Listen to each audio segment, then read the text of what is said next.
ನಾ ಕಂಡಂತೆ ನನ್ನಪ್ಪ ವಿಶೇಷ ಕಾರ್ಯಕ್ರಮಕ್ಕೆ ಮತ್ತೊಮ್ಮೆ ತಮಗೆಲ್ಲ ಸ್ವಾಗತ. ಮಮತಾ ನಿಚಾನಿ ರಾಮಕೃಷ್ಣ ಹೆಗಡೆ ಅವರ ಪುತ್ರಿ ತನ್ನ ತಂದೆಯ ಬಗ್ಗೆ ಮಾತಾಡ್ತಾ ಇದ್ರು, ಅಣ್ಣನ ಬಗ್ಗೆ ಮಾತಾಡ್ತಾ ಇದ್ರು. ಆರೋಗ್ಯ ತುಂಬ ಚೆನ್ನಾಗಿತ್ತಲ್ಲ ಅವ್ರದ್ದು? ಅವ್ರು 75ನೇ ವರ್ಷ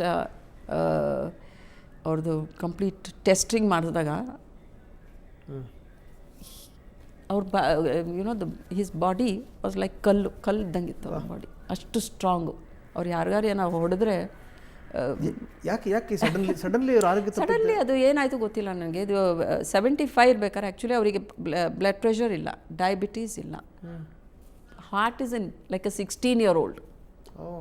75 ಅವ್ರು ಇರ್ಬೇಕಾದ್ರೆ. ದೆನ್ 76 ಐ ಥಿಂಕ್ ಇದೆಲ್ಲ added up by the time he was 1 year, it kind of hits you somewhere.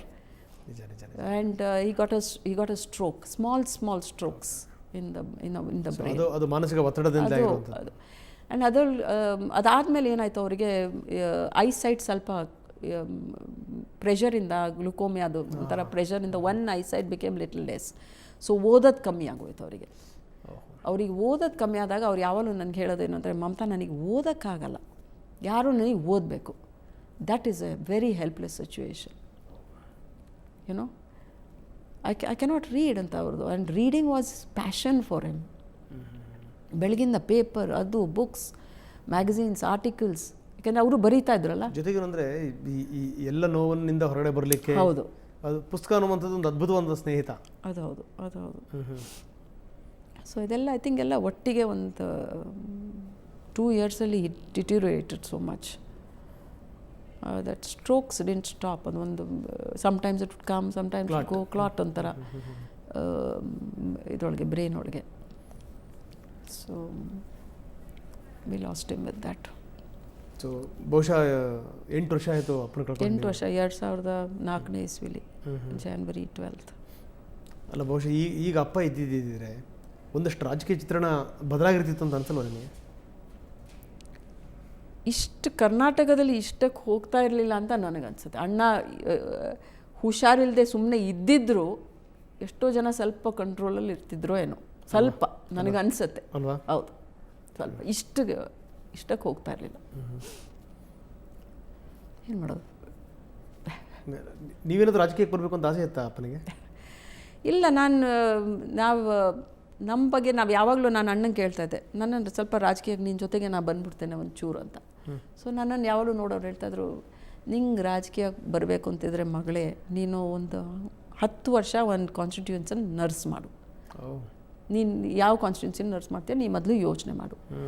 First ನೀನು ಇಷ್ಟು ಸೆನ್ಸಿಟಿವ್ ಆಗಿದ್ದರೆ ನೀನು politically will be very unfit. So ನಾನು ಆವಾಗ ಅಣ್ಣ 10 ವರ್ಷ, ಇವಾಗ ಈ ಕಂಪ್ಯೂಟರ್ ಕಾಲದಲ್ಲಿ ಯಾರು 10 ವರ್ಷ ನರ್ಸ್ ಮಾಡ್ತಾರೆ?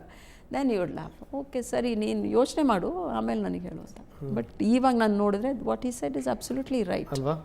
Absolutely right. ನೀವು ನರ್ಸ್ ಮಾಡಿದರೆ ಕಾನ್ಸ್ಟಿಟ್ಯೂನ್ಸಿ, ನೀವು ಪೀಪಲ್ ಅಂತ ಬರ್ದಿರ, ಬಾಟಮ್ ಲೆವೆಲಿಂದ ನೀವು ಬರದೇ ಇದ್ರೆ there is no point in this ಅಂತ ಅನ್ಸುತ್ತೆ. ನೀವು ಕೂಡ ಚುನಾವಣೆ ಎದುರಿಸಿದ್ರಿ, ಅಪ್ಪನ ಪಕ್ಷದಿಂದಲ್ಲ ಬೇರೆ ಪಕ್ಷದಿಂದ ರಾಜಕೀಯಕ್ಕೆ ಬಂದ್ರಿ. ಬಹುಶಃ ಇದೆಲ್ಲದಕ್ಕೂ ಕೂಡ ಅಪ್ಪನೇ ಪ್ರೇರಣೆ ಆದರೆ ಏನು ಅಂತ? ಹೌದು, ಆವಾಗ ಸಂದರ್ಭ ಹಾಗೆ ಬಂತು ನನಗೆ. ಸರ್ಕಮ್ಸ್ಟಾನ್ಸಸ್ ಅದು 2008ನೇ ಇಸ್ವಿಲಿ ಎಲೆಕ್ಷನ್ ಅನೌನ್ಸ್ ಆಗಿದ್ದು ಒಂದು 10 ದಿವಸ ಏನೋ ಇದೆ, 10-15 ದಿವಸ ಇರಬೇಕು. ಆವಾಗ ನನಗೆ ದೇಶಪಾಂಡೆ ಅವರು ಫೋನ್ ಮಾಡಿ, ಇಲ್ಲ ನೀವು ನಿಲ್ಲಿ, ಹಿಂಗೆ ಕಂಟೆಸ್ಟ್ ಮಾಡಬೇಕು ಅಂತ. ಯಾರ ಮುಂದೆ ಅಂತ ಕೇಳಿದ್ರೆ ಕುಮಾರಸ್ವಾಮಿಯವ್ರ ಮುಂದೆ ಅಂತ ಹೇಳಿದ್ರು. ಕುಮಾರಸ್ವಾಮಿಯವ್ರ ಮುಂದೆ ನಾ ಯೋಚನೆ ಮಾಡಿದೆ. ನಾ ಹೇಳಿದೆ ನನಗೊಂದು ಎಲೆಕ್ಷನ್ ಫೈಟ್ ಮಾಡಬೇಕು ಅಂತ ಒಂದು ಇತ್ತು ಮನಸ್ಸಲ್ಲಿ. ನಾನು ಓಕೆ ನಾನು ಮಾಡ್ತೇನೆ ಅಂತ. ಅಲ್ಲ, ಮುಂದೆ ಮುಂದುವರಿತೀರಾ?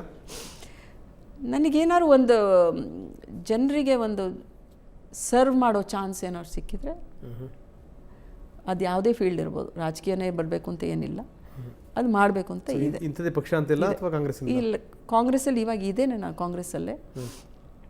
ಆದರೆ ನಾನು ಎಲೆಕ್ಷನಲ್ಲಿ ಫೈಟ್ ಮಾಡ್ತೇನೆ ಇವಾಗಂತ ನಾನು ಯೋಚನೆ ಮಾಡಿಲ್ಲ ಇನ್ನೂ. ಆದರೆ ನನಗೆ ಬೇಸಿಕಲಿ ನನಗೆ ಏನಾದ್ರು ಒಂದು ಈ ಸೊಸೈಟಿಗೆ, ಅಣ್ಣ ಹೇಳ್ದಂಗೆ, ನೀವು ಈ ಸೊಸೈಟಿಗೆ ಬಂದು, ಈ ಜಗತ್ತಿಗೆ ಬಂದು ನೀವೇನಾದ್ರು ಒಂದು ಸರ್ ನೀವೆಲ್ಲ ನಾನೇ ಇಟ್ಕೊಳ್ಬೇಕು ಅಂತ ಹೇಳೋ ಬದಲು ನೀವು ಏನು ಕೊಡ್ತೀರಾ, what is your contribution, you have to contribute something ಅಂತ ಹೇಳ್ತಾ ಇದ್ರು.